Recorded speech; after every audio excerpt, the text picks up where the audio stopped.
예민수의 경제토크 오늘은 하이투자증권 강북 WM센터 이영훈 이사님과 투자에 대한 생각들을 정리합니다. 뭐 장 자체가 사실은 전체적으로 약하긴 하지만요. 섹터별로 또 고민해야 될 게 있어서 주요 섹터 현황 쭉 분석을 정리를 좀 하도록 하겠습니다.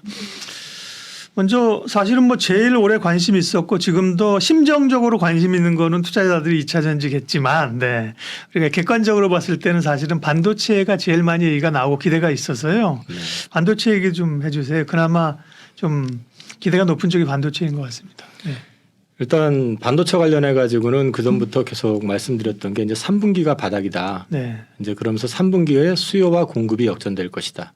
그리고 이제 보통 그 역전폭이 수요가 한 5%에서 7% 정도 초과가 되면서 이제 가격이 고종가 협상이 4분기부터는 인상이 본격화되기 시작할 것이다라는 전망을 해왔었고요. 이거는 뭐 이제 트렌드포스라든지 디램 익스체인지 그다음에 이제 국내 증권사에서도 어느 정도 예상들을 해왔는데 실제로 그런 그림이 지금 보여지고 있는 상황이고요. 특히 이제 디램 쪽 같은 경우는 재고 감소가 좀 생각보다 빨리 진행이 되면서 이제 가격 인상이라든지 잘하면은 이제 4분기 늦으면서 1분기부터는 디램 쪽은 흑자가 나올 수 있다라는 지금 기대를 하고 있는 것 같고 네. 낸드 부분은 조금 그보다는 못하기는 하지만 여전히 좀 이제 강한 감산을 통해 가지고 가격을 좀 끌어올리려고 하는 그런 네. 움직임은 계속되고 있습니다. 랜드가 아직 좀 약한 것 같더라고요. 네네. 예. 그 지금 삼성이 지금 감산을 추가해가면서 네. 더 적극적으로 좀 진행을 하고 있고 그다음에 이제 최근에 보면은 그 일본의 키옥시아하고 웨스턴 디지타라고 이제 합병 이슈가 예. 다시 부각이 되고 있잖아요. 물론 합병을 하게 되면 아마 그 회사가 1등이 될 거고 삼성이 2등이 될 거긴 하지만 강자들이 이제 하나가 준다라는 거는 그만큼 또 경쟁이 조금 둔화될 수 있는 그런 여지도 좀 있기 때문에 나중을 놓고 봤을 땐 나쁜 건 아닐 것 같다라는 생각을 좀 하고 있고요. 낸드 같은 경우는 이제 감산 효과는 아직까지 본격화되어 있지는 않지만 감산 규모가 이제 계속 커지고 있다. 그래서 지금 시장에서 예상하고 있는 건 4분기에 한 5 내지 10% 정도 가격 상승. 지금 4분기니까요. 아마도 이제 그 예상을 지금 하고 있는 것 같은데 문제는 수요 증가한 흔적은 없다. 그러니까 철저하게 공급 조절에 의한 것이다라는 걸 말씀을 드리고 있고요.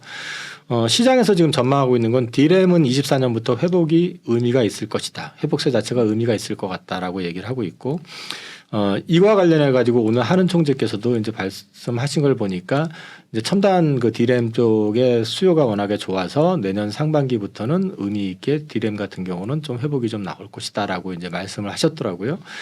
그런 것들도 이제 같이 맞물려서 보실 필요가 있고요.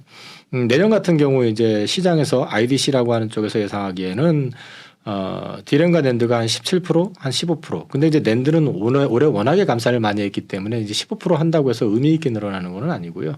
바닥을 좀 찍는다라는 측면에서 보시면 되는데 주목을 해봐야 되는 거는 JP모건에서 24년도 PC 시장 성장률을 8% 정도를 예상을 하고 있더라고요.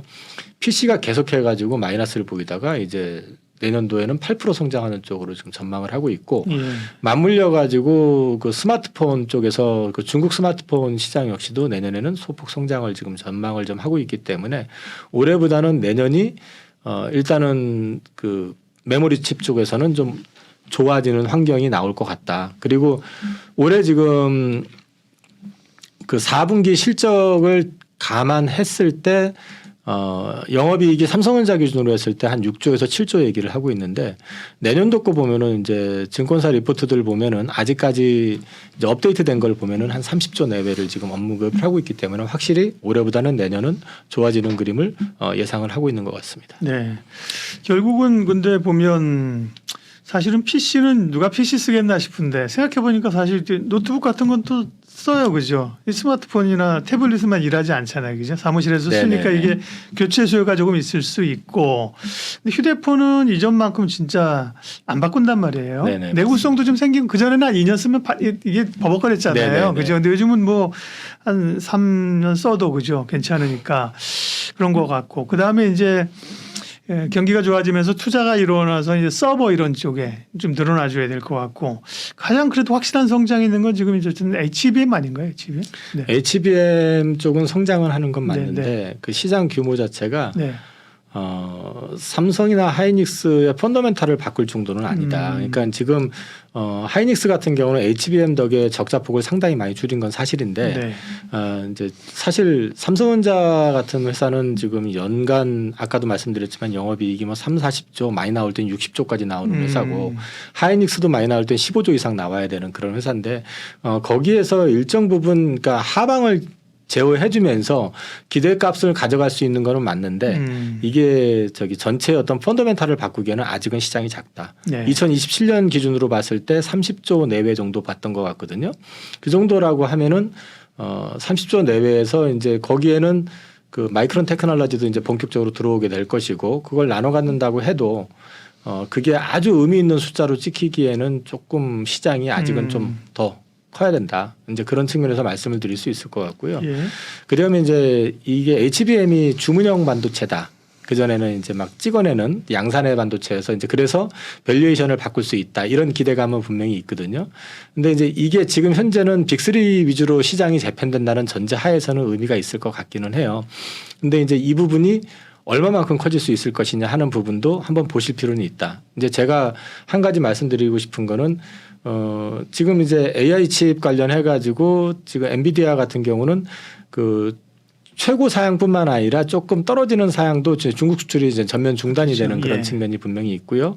그러면 그 부분에 대한 이제 감소폭을 AMD나 다른 데서 다 커버해 줄 수 있을 것이냐 하는 부분도 보셔야 될 문제고 물론 이제 HBM이 여러 가지 이제 앞으로 그 설계형 반도체에 다 탑재가 돼 가지고 이제 어떤 기업 그 내용을 바꿀 수 있는 어떤 그런 그림은 나올 수도 있겠지만은 현재까지 보여지는 것만 놓고 봤을 때는 당장에는 이게 아주 의미 있는 숫자가 찍히기는 조금 이르지 않느냐 싶은 생각을 저는 하고 있습니다. 예. 오히려 저는 사실 기대했던 게 저번부터도 말씀을 드렸지만 뉴 디바이스가 출현이 돼 가지고 네네. 그게 시장에 관심을 새로운 끌고 수요를 창출하는. 네, 그 수요를 끌어내줘야지만이 삼성이나 하이닉스는 그때 본격적으로 주가의 어떤 흐름이라든지 이런 게 나오지 않겠느냐 그런 측면에서는 내년에 이제 지켜봐야 되는 게 지금 애플이 그 스마트폰에다 다 AI를 탑재하는 거 이 얘기가 잠깐 기사화됐는데 이게 이제 어떤 원리에 가지고 진행이 될 건지는 좀 지켜봐야 되겠지만 만약에 그게 어떤 또 다른 어떤 수요를 창출할 수 있는 하나의 계기가 될지 여부도 보셔야 될 것 같고 또 하나는 이제 그 전부터 말씀드렸지만은 저는 새로운 XR 기기 이게 이제 그 비전 프로라고 일단 애플에서 이제 명명을 했었고 그게 아마 내년 초반에 나올 건데 이거를 주목하고 있는 거는 그거의 숫자 자체도 중요하지만 그게 시장에서 바람을 일으키게 될 경우에는 당연히 삼성이나 경쟁사들도 거기에 뛰어들 수밖에 없을 거고 그게 이제 창출을 어디까지 연결을 시켜서 보여야 되냐면 그쪽에서 만들어내는 시장은 기존에 우리가 몇 년 전에 했다가 사그라들었던 메타버스 시장까지 연결이 될 수도 있다. 그래서 이제 그 부분이 어떻게 시장에서 반응을 하는지 그거를 오히려 주목해 보실 필요가 있지 않을까 싶습니다. 네. 반도체에 관한 이야기, HBM 얘기도 뒤쪽에다 준비를 해주셨는데 제가 미리 여쭤봤군요. 그러면 반도체는 지금 그럼 어떤 전략? 그러니까 기본적으로 시장에 대한 뷰는 반등이 좀 올 수 있는 구간이지만 반등이 온다고 해서 있는 걸 실는 게 아니라 일단 좀 줄여놓고 다음 스탠스를 좀 보자고 하셨잖아요. 기본 스탠스가. 반도체는 이제 내년이 좋아진다고 하면 그게 지금 어느 정도나 반영된 것이냐, 미리 좀 사야 되는 것이냐. 네, 반도체에 대한 전략은요. 일단 저는 반도체 쪽에서 특히 이제 삼성전자나 하이닉스는 사실은 지금 HBM 효과 때문에 주가들이 상당히 많이 올라와 있고요. 삼성전자 기준으로 했을 때는 이제 내년 실적의 어떤 개선이라든지 그다음에 업황이 바닥에서 돌아서는 그림, 그다음에 이제 지난번에 논란은 있었지만 HBM이 엔비디아에 들어가는 만의 얘기가 있긴 했지만 그게 완전히 드롭된 건 아니라고 하는 것 같더라고요. 그렇게 본다고 하면은 오히려 이제 삼성전자 같은 주식은 환율이 지금 1,350원대 중반, 60원대 왔다 갔다 하고 있는데 만약에 국제 수익률이 이달 말 다음 달 초 되면서 아까 말씀드렸던 어떤 변화의 트리거에 의해서 좀 완전히 좀 개선이 된다고 하면은 저는 우선적으로 그 외국인들이 사들어올 때는 삼성전자 쪽으로 들어올 가능성이 높다. 일단 업황의 바닥. 턴어라운드 가능성 이런 것들이 같이 맞물려 있고 그다음에 내년 실적 개선에 대한 기대감 이런 것들이 맞물리면은 삼성전자 같은 게 오히려 8만 원을 돌파하기는 쉽지는 않을 것 같긴 한데 그래도 지금 구간에서는 조금 매력적인 구간으로 좀 접근이 가능할 수도 있지 않겠느냐 저는 이제 일단 그렇게 보고 있기 때문에 눌릴 때마다 오히려 삼성전자는 조금 관심 가져보셔도 괜찮을 것 같다. 네. 그렇게 말씀드릴 수 있을 것 같습니다. 이영훈 이사님과 주요 섹터 분석하고 있습니다. 가장 관심이 높은 반도체 얘기했고요. 다음 조선인데 조선이 대선주도 뭐라 그럽니까? 빅사이클이 온 것처럼 주가도 가고 실적이 좋을 것 같더니만 또 뭐 상당히 그런 기대감을 무색하게 좀 지수도 주가가 밀립니다. 뭐가 변화가 있는 건가요?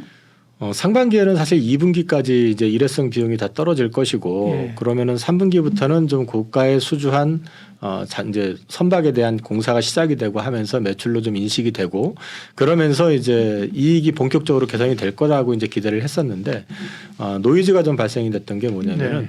외국인 노동자의 그 업무 효율성의 문제가 좀 발생이 됐습니다. 이게 이제 어떤 말씀이냐면은 아무래도 우리나라 사람들이 이제 손재주가 좀 좋잖아요. 그러니까 손에 어떤 숙련도라든지 이런 것 차이도 있고 그다음에 예. 또 하나는 언어적인 장벽도 좀 있는 것 같아요. 그러니까 이제 제가 이제 직접 가서 확인한 건 아닌데 이제 그쪽 근처에 계시는 분들 통해 가지고 이제 확인해 본 결과로는 한 10여 개 국가에서 사람들이 와서 지금 예. 이제 참여를 하고 있다고 합니다. 이제 기존에는 뭐 이게 정착이 돼 있었으면 몰라도 업황에 앉아서 인력을 많이 줄은 상태에서 그죠? 네네. 일자리가 부족하니까 외국인 고용자 늘려달라 뭐 이러면서 늘렸으니까 그분들이 적응하는데 그죠? 뭐 그게 이런 이제 있겠죠. 언어도 그렇고 기술련도 그렇고 그 바벨탑의 후유증인데 언어는 그런 것도 있군요. 네. 네, 그래서 이제 네. 그런 것들 때문에 아무래도 업무 효율성이 좀 떨어지다 보니까 예. 진척도가 떨어지게 되고 의사 전달에 좀 이제 문제가 좀 있고 하다 보니까 근데 결국은 이건 다 시간이 해결해 줄 문제라고 보기는 하는데 그게 있고요. 그다음에 두 번째는 우리나라 같은 경우는 이제 특히 이제 인건비 관련해 가지고 외국인 노동자들도 국내 노동자들하고 똑같이 처우를 그렇다고 해줘야 되는 하더라고요. 상황이니까 예, 예. 이 인건비 문제가 생각보다 이제 좀 많이 부각이 돼서 비용이 좀 이제 많이 발생이 되는 그래서 예상했던 것보다는 실적들이 다 안 좋게 나올 것 같습니다. 일단 그래서 3분기가 실적이 전반적으로 이제 가이던스보다 많이 하회할 가능성에 대해서 언급들을 하고 있고요. 일부 회사는 여전히 적자를 볼 가능성에 대해서 이야기가 나오고 있습니다. 그 대신에 이제 보면은 수주잔고 기준으로는 현대중공업그룹 같은 경우는 이제 100%를 넘어선 상태로 보여지고 그다음에 이제 지금 카타르발 이제 2차 수주 이슈가 있는데 그거와 관련해 가지고 그 한화오션하고 이제 삼성중공업 이쪽에서 이제 추가적인 경쟁이 좀 있는 것 같습니다. 근데 이제 요거 관련해 가지고 향후에 일단 말로는 지금 이제 삼성중공업까지는 100% 될 것 같고 이제 한화오션은 저가 수준을 안 한다라고 이제 선언을 한 게 뉘앙스가 조금 다르기는 한데 아무튼 수주 관련해 가지고는 100%는 채우지 않을까라고들 시장에서는 기대를 하고 있는 것 같고요. 그다음에 이제 그나마 다행인 건 신조 성과가 계속해서 오르고 있습니다. 지난주에도 마찬가지로 올랐고요. 이런 부분들이 업무 숙련되고 그다음에 이제 비용에 대한 어떤 부담을 좀 시간이 가면서 조금 커버를 해주게 되면 지금보다는 좀 나아지는 그림이 나올 것 같다. 다만 보셔야 되는 거는 지금 3분기 실적이 어떻게 나오는지를 좀 보고 판단할 필요가 있겠다라는 생각을 하고 있습니다. 그래서 이게 언제 본격적으로 턴어라운드 될지는 이제 비용 발생한 게 어느 정도 되는지를 좀 보시고 판단해 볼 필요가 있지 않을까 싶고 그다음에 이제 함정과 잠수함 이쪽으로 해가지고 지금 현재 하나오션하고 현대중공업이 뭐 캐나다를 위시해서 폴란드 여타 지역까지 해가지고 지금 이제 확대 가능성 이런 것들을 지금 많이 하고 있고 특히 지난번에 폴란드 그 방산 포럼 박람회에서는 하나오션의 이제 그 김동관 부회장인가요? 네, 그분이 부회장일 거예요. 네, 예. 그분이 그 직접 두다 대통령 앞에서 브리핑하면서 이제 잠수함 관련된 얘기를 할 정도로 굉장히 적극적이라는 측면에서는 이쪽이 이제 조선 쪽에서의 또 다른 어느 하나의 포텐셜로서 한번 지켜보실 필요가 있다. 근데 전반적인 내용은 이번에 실적 발표 나오는 걸 보시고 예상치 대비 어느 정도 빠지고 그 다음에 이제 그게 앞으로 어떻게 이제 변화가 있을 것인지에 대해서는 조금 지켜보시면서 대응하실 필요가 있지 않을까 싶습니다. 아니면 분기 실적이나 그런 노이즈나 뭐 이런 거는 이길 수 있다고 보는데 그게 소위 좋아진 업황의 훼손이냐 아니냐 그게 이제 궁금한 건데 그런 추세적인 업황이나 수익성의 훼손까지는 아니라고 보시는 일단 거군요. 수주 잔고는 27년까지는 다 차 있고요. 네. 그다음에 이제 카타르발뿐만 아니라 추가적으로 LNG 캐리어선 같은 경우는 미국 쪽 프로젝트라든지 이런 또 저 모잠비크 쪽이라든지 이런 쪽에서 계속해서 계획이 되고 있는 상황이고 지금 이 유럽 쪽이 지금 결국은 LNG를 안 쓸 수가 없잖아요. 러시아를 통해서 받는 거는 사실상 이제 거의 불가능한 상황이라고 본다 그러면 이쪽에 대한 프로젝트는 유지가 될 것이고 그다음에 이제 탱크하고 상선 쪽 그쪽 역시도 지금 교체 수요는 있습니다. 교체 수요는 있는데 아직 본격적으로 나오지 않고 있는 게 이제 최종적으로 그 환경 관련 친환경 쪽 엔진 관련해 가지고 아직까지는 표준안이 나와 있지 않기 때문에 LNG로 갔다가 그 다음에 이제 암모니아선으로 갔다가 이제 여러 가지 지금 이제 좀 이전보다는 좀 탄소를 덜 배출하는 쪽으로 지금 움직이고 있는데 이런 것들이 지금 이제 선령 기준에서 20년 이상 된 것들이 지금 계속해서 도래하고 있고 그다음 파나마 운하나 같은 데서는 이제 앞으로 일정 수준 선박에서 이제 탄소 배출이 일정 수준 이상 발생되는 쪽은 아예 이제 들어오질 못하게 한다고 이제 계속해가지고 밝혀왔었기 때문에 시간의 문제지 서서히 이제 탱커 쪽이라든지 이제 이런 쪽에서도 역시 마찬가지로 친환경 선박의 발주가 계속 나올 가능성이 있기 때문에 아직은 뭐 이게 훼손이 됐다라고 말씀드리기는 좀 섣부르지 않나 싶습니다.